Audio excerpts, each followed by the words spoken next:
समद काझी यांची दुर्दैवी जी हत्या झाली त्याला आता जवळजवळ 20 वर्ष होत आलेली आहेत आणि गेली 17 वर्ष या विषयाच्या बाबतीतला कायदेशीर जो प्रक्रियेचा विषय आहे तो चालू आहे, प्रदीर्घ चालू आहे.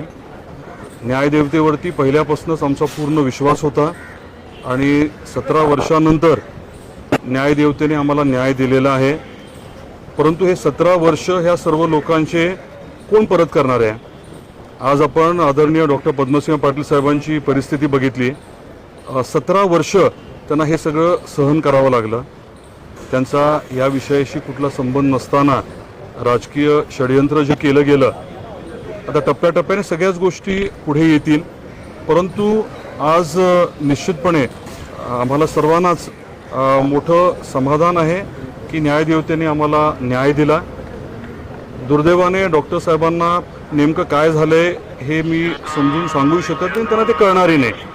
पण ही परिस्थिती कशामुळे उद्भवली, हे षडयंत्र जे आहे ते कोणी कशामुळे केलं, त्याच्यामध्ये कोण कोण प्यादे होते. आदरणीय डॉक्टर पद्मसिंह पाटील साहेब, आपल्याला कल्पना असेल की साधारण 1990च्या दरम्यान मुख्यमंत्री होणार होते. तसा त्यांना शब्द दिला होता. काही कारणामुळे ते होऊ शकलं नाही. 2009ला ते खासदार म्हणून निवडून आले होते आणि साधारण ज्या कालावधीमध्ये कॅबिनेटचं एक्सपॅन्शन होणार होतं, बरोबर तेव्हाच काही लोकांनी या बाबतीमध्ये एका वेगळ्या पद्धतीने पुढाकार घेतला आणि जे काही षडयंत्र रचलं गेलं ते बऱ्यापैकी आज कोर्टाच्या माध्यमातून आमच्याही लक्षात आलेलं आहे. आणि एकदा प्रत्यक्षात कोर्टाची ऑर्डर उपलब्ध झाल्यानंतर, त्याचं वाचन केल्यानंतर मग मी आपल्याला सविस्तर बोलू शकेन. या पूर्ण प्रक्रियेमध्ये सुरुवातीपासून ज्यांनी आमच्यावरती विश्वास ठेवला आणि अतिशय ताकदीने आमची साथ दिली, त्यांचे मी मनापासून आभार व्यक्त करतो. आई तुळजाभवानी आणि संत गोरोबा काकांचा आशीर्वाद नेहमीच डॉक्टर पद्मसिंह पाटील साहेबांच्या पाठीशी आहे. लाखो करोडो जनतेचा त्यांच्यावरती विश्वास आहे, प्रेम आहे आणि आज निश्चितपणे न्यायदेवतेने आम्हाला न्याय दिलाय, एवढी भावना मी व्यक्त करतो. 1990 मध्ये तुम्ही काँग्रेसमध्ये असताना त्यांना मुख्यमंत्री पदाचा शब्द दिला गेला, ते झालं नाही. 2009 मध्ये कॅबिनेट मंत्री होणार अशी शक्यता होती. त्यावेळेला सुद्धा एक्सपान्शनच्या वेळेलाच हा सगळा खटला पुढे आणला गेला. जाणीवपूर्वक पक्षातीलच काही लोकांनी हे षडयंत्र रचलं होतं. याबद्दल मी आज बोलणार नाही. इतके दिवस मी जास्त बोललो नाही की आमच्यापैकी कोणीच जास्त बोललं नाही, कारण हे सगळं न्यायप्रविष्ट होतं. बरेच जण ह्याचा राजकीय फायदा घेत होते. अतिशय चुकीची विधानं, दादांत खोटी विधानं करत होती. परंतु मी तेव्हा काहीच बोललो नाही. योग्य वेळेस मात्र गरजेनुसार अनेक गोष्टी मी पुढच्या काळात बोलेन. आज यापेक्षा जास्त नाही बोलणार. या घोटाळ्याच्या विरोधात आता सीबीआय हे उच्च न्यायालय देखील धाव घेणार आहे. दुसरीकडे उपमुख्यमंत्री एकनाथ शिंदे यांनी अमित शाह यांच्याशी फोनवरनं चर्चा केलेली आहे आणि याबाबत न्याय मिळावा या संदर्भात देखील बातचीत केलेली आहे. राजकीय दृष्ट्या या सगळ्या घडामोडींकडे आपण कसं पाहता? याविषयी मी एवढंच म्हणेन की न्यायदेवतेवरती आमचा पूर्ण विश्वास आहे आणि कुठे न्यायालयीन प्रक्रिया असेल त्याच्यामध्ये आमची जी बाजू आहे ती आम्ही ठामपणे मांडू आणि आम्हाला निश्चितपणे न्याय मिळेल. धाराशिवचं राजकारण आहे त्यावेळेस तुम्ही असं म्हणत होता की बाहेरच्या जिल्ह्यातून म्हणजे लातूर जिल्ह्यातून राजकारण होत होतं, लातूर जिल्ह्यातून राजकारण झालं म्हणून 17 वर्ष या खटल्याला सामोरं जावं लागलं. आज मी याविषयी बोलणार नाही. या खटल्याला 17 वर्ष का लागले, नेमकं कोणी ह्याच्यामध्ये वेळ काढूपणा केला, हे देखील आज ना उद्या निश्चित सांगेन मी. हे सगळं राजकारण आहे ते धाराशिवचं राजकारण जर बघितलं असेल तर ह्या दोन कुटुंबांपाशीच होतं आणि त्याचमुळे कुठेतरी या सगळ्यामुळे विलंब लागला, त्याचाच फायदा घेतला इतक्या वर्ष असं म्हणायचं का तुम्हाला? हे धाराशिवचं राजकारण नव्हतं, हे महाराष्ट्राचं राजकारण होतं आणि तुम्ही सर्वच जण सन्मान्य पत्रकार आहात. आपण याच्या बाबतीमध्ये थोडं खोलात गेला तर अनेक गोष्टी आपल्यालाही लक्षात येतील आणि योग्य वेळेस मीही सांगेन. तो जिस तरीके से ऑपरेशन टाइगर और जिस तरह से अभी निम्बलकर शिफ्ट हो गए हैं एकनाथ शिंदे कैंप में, क्या उसका असर पड़ रहा था, आपको लग रहा है? नहीं, मैं राजकीय किसी भी बात पे आज टिप्पणी करना नहीं चाहूंगा. I'll speak about it subsequently. Sir, एक प्रश्न असा आहे की या सगळ्या प्रकरणामध्ये 9ही आरोपी जे संबंधित आरोपी म्हणून त्यांना संबोधित केलं गेलं, त्यांना निर्दोष मुक्तता करण्यात आली.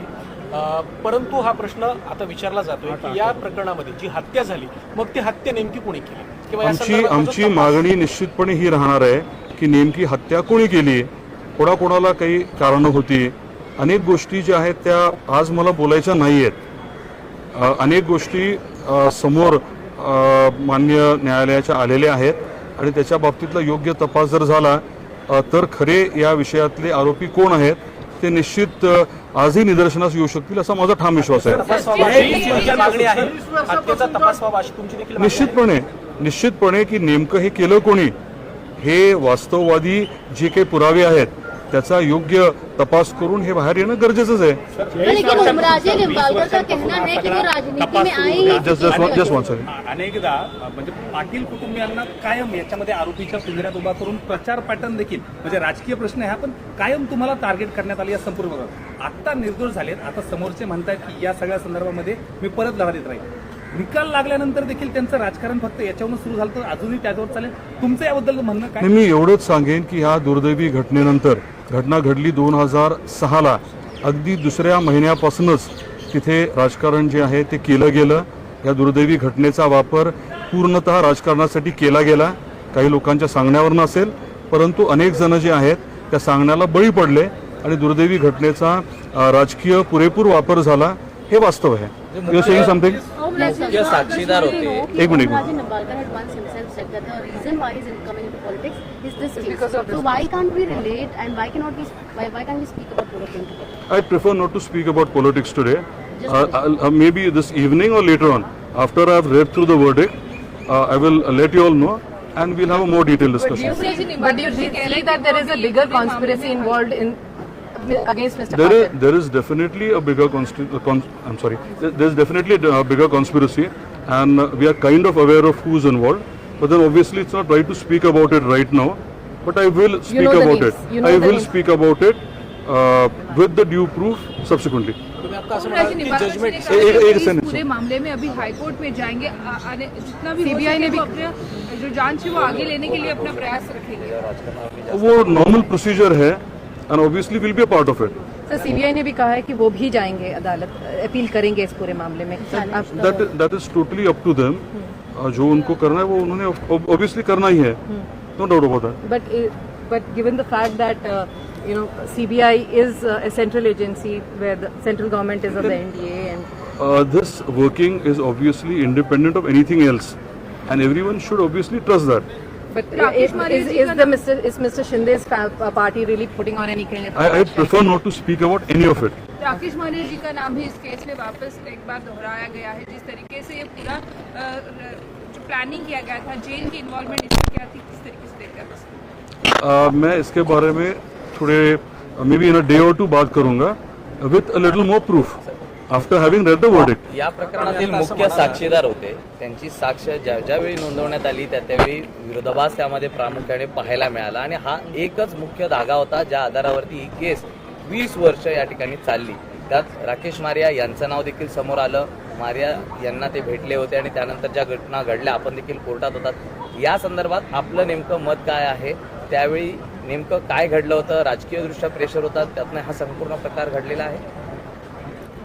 आज माननीय न्यायाधीश महोदयांनी अतिशय स्पष्टपणे जे काही घडलंय ते नमूद केलेलं आहे. आम्हाला या बाबतीमध्ये इतकंच सांगायचं आहे की एकदा वर्डिक्ट वाचल्यानंतर तुम्हालाही सगळ्या गोष्टी कळणार आहेत, आम्हालाही डिटेलमध्ये कळतील आणि त्याच्यानंतर आपण मला जेव्हा विचाराल तेव्हा मी अजून जास्त तुम्हाला प्रदीर्घ याविषयी बोलेन. म्हणालात की वर्डिक्ट वाजल्याच्या नंतर सविस्तर प्रतिक्रिया दिली जाईल. जे षडयंत्र रचलं गेलं किंवा ज्या मंडळींनी यामध्ये दबाव आणण्याचा प्रयत्न केला त्या संदर्भात सुद्धा तुम्ही भाष्य करणार आहात? मी ठरवेन कधी बोलायचं. हे जे काही षडयंत्र रचलं गेलं, कोणी रचलं, कसं रचलं याची बऱ्यापैकी माहिती मला आहे, परंतु ते कधी सांगायचं आणि पर्याप्त पुरावे उपलब्ध करून द्यायचे ते मी ठरवेन.